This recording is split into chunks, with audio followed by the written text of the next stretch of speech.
No dia 6 de abril foi realizada uma visita de estudo à cidade de Lisboa, a fim de visitarmos alguns pontos de interesse da Baixa Pombalina e da zona de Restelo. Um dos descobrimentos foi o primeiro monumento a ser visitado, que é da autoria do arquiteto Cotelini Telmo e do escultor Leopoldo de Almeida, que também pode ser muitas vezes chamado de Monumento dos Navegantes. Este eleva-se a mais de 50 metros de altura e localiza-se em frente ao Rio Tejo.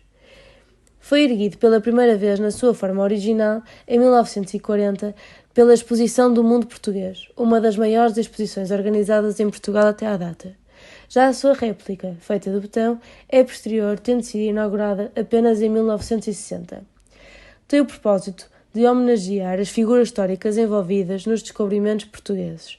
Assim, o infante Dom Henrique é o elemento mais destacado devido à sua importância e capacidade de liderança num dos momentos mais auge da monarquia portuguesa. Este é também constituído por uma rosa dos ventos, apresentada no pavimento envolvente do monumento.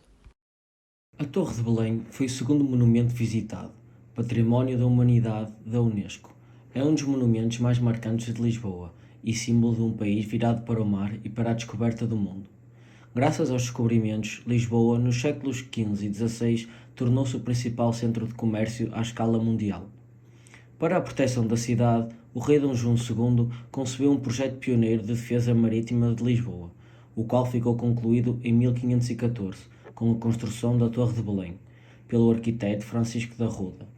Conjuga-se com originalidade uma torre com um moderno baluarte avançado e bem armado.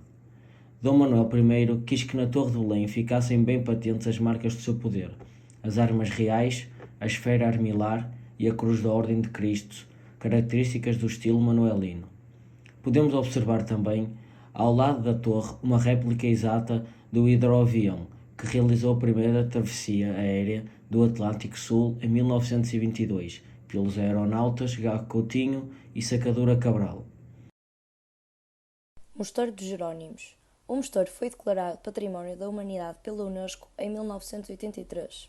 Criado pelo arquiteto Diogo de Boitaca, a construção do Mosteiro dos Jerónimos foi no final do século XVI. O estilo predominante do mosteiro é o manuelino e foi construído para celebrar o retorno de Vasco da Gama das Ilhas. A localização do mosteiro foi escolhida por ser onde se situava a ermida do Rastelo, igreja onde Vasco da Gama e a sua tripulação passaram um tempo a rezar antes de começar a sua viagem. Após a pausa de almoço, visitamos primeiramente o Mirador de Santa Catarina. Este mirador, conhecido também como Mirador da Damastor, está situado numa das 7 colinas de Lisboa e é afamado como mirador e retiro de observadores. Conta a tradição que entre os séculos XVI e XVIII, as pessoas frequentavam este local para apreciar a movimentação de embarcações, sendo um desses momentos a imponente partida da família real portuguesa para o Brasil, surgindo assim o provérbio popular ver navios do Alto de Santa Catarina.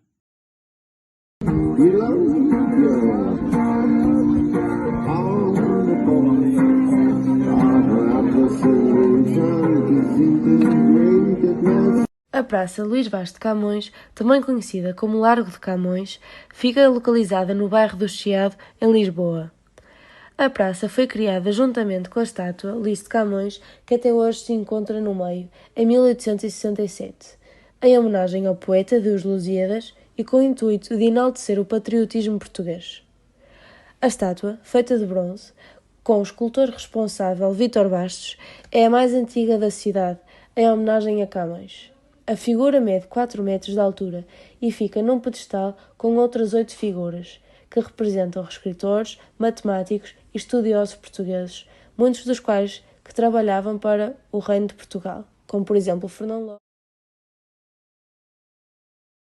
Fernando Pessoa, figura cimeira da literatura, uma das maiores portas do século XX, escreveu uma boa parte dos seus poemas à mesa do Martinho de Arcada.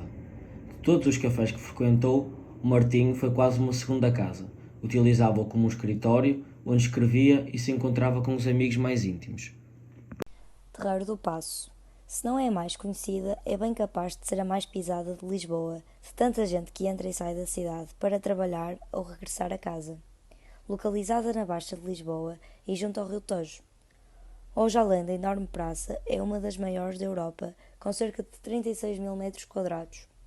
À volta dela podemos encontrar vários departamentos do governo, locais culturais, cafés e restaurantes. A zona a seguir visitada foi Rossio. Renascida dos escombros do terremoto de 1755, esta bela praça lisboeta delimita a norte a área da Baixa Pombalina. O seu espaço é desenvolvido num amplo quadrilátero, dominado pelo neoclassicismo harmonioso do Teatro Dona Maria II, erguido no local onde se encontrava a Casa da Inquisição, da estátua de Dom Pedro IV e pela sua estação ferroviária. Para o Marquês de Pombal, era a Praça de Comércio um lugar de eleição da cidade e símbolo de uma nova ordem social que pretendia para a nação.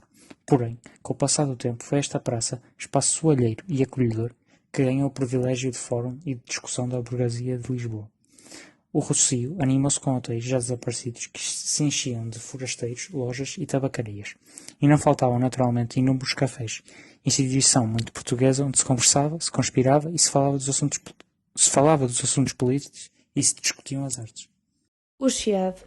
O Chiado em Lisboa fica no centro da cidade e também pode ser conhecido como o centrão antigo da capital e de todos os portugueses.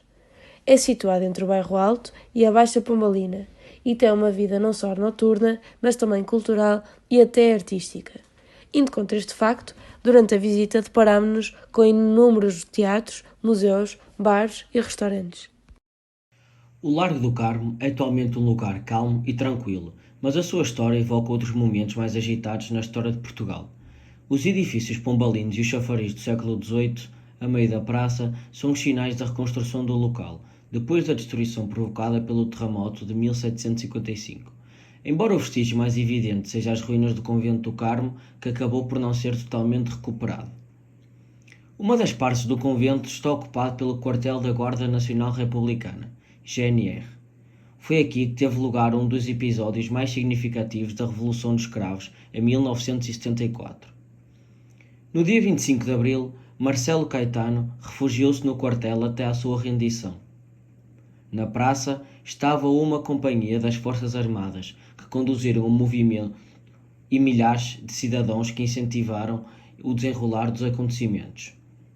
Acabaram por tomar o quartel com sucesso, dirigidos pelo capitão Salgueiro Maia. Teatro de São Carlos. É a principal casa da Ópera de Lisboa. Foi inaugurada em 30 de junho de 1793 pelo príncipe regente Dom João para substituir o Teatro Ópera do Tejo, que foi destruído no terremoto de 1755. O teatro está localizado no centro histórico de Lisboa e na zona de Chiado. No mesmo largo em frente ao teatro, nasceu uma das mais importantes figuras da poesia portuguesa, Fernando Pessoa. Parando agora, com a visão de outros escritores sobre a cidade de Lisboa, podemos afirmar que existe uma evolução muito positiva, sendo agora uma cidade muito mais organizada, colorida e alegre. Com isto, damos como terminada a observação e estudo dos monumentos propostos na atividade. Depois fizemos o nosso regresso à nossa grande cidade invicta e demos a visita como concluída.